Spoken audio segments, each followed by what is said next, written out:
आज़ाद view YouTube channel में भलीकार आया मुख्तियार जरवार। साथियों, एक बेरो बीहर नवन सवालन ऐं जवाबन सां गॾु तव्हांजी खिदमत में हाज़िर आहियूं। मालूमाती ऐं दिमाग़ घुमाईंदड़ सवाल ऐं जवाब। हर सवाल खां पोइ जवाब ॾियण जे लाइ तव्हां वटि 5 खां 10 सेकंड जो टाइम मौजूदु आहे। जेकॾहिं तव्हांखे जवाब मालूम आहे तव्हां कमेंट करे सघो था। सवाल नंबर पहिरियों आहे त उहा कहिड़ी कार आहे जेका हेलमेट पाए हलाई वेंदी आहे?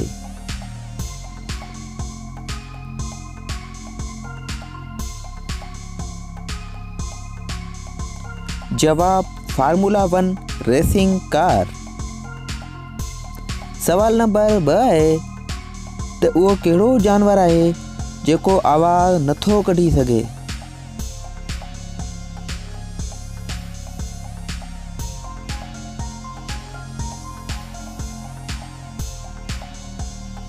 जवाब ज़राफ़ा। सवाल नंबर 3 आहे त उहो कहिड़ो जानदार आहे जेको 6 महीना जागंदो आहे ऐं 6 महीना सुम्हंदो आहे? हिन क़िस्म जे वधीक वीडियोज़ जे लाइ चैनल के सब्सक्राइब करण न विसारिजो।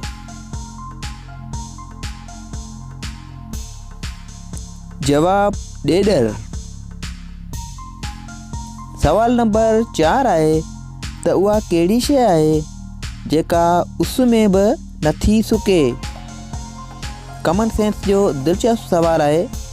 जेकॾहिं तव्हांखे जवाब मालूम आहे त कमेंट करे सघो था।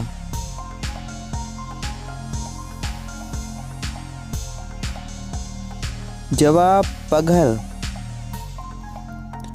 सवाल नंबर 5 आहे त उहा कहिड़ी शइ आहे जेका असां खोले त सघूं था पर बंदि नथा करे सघूं?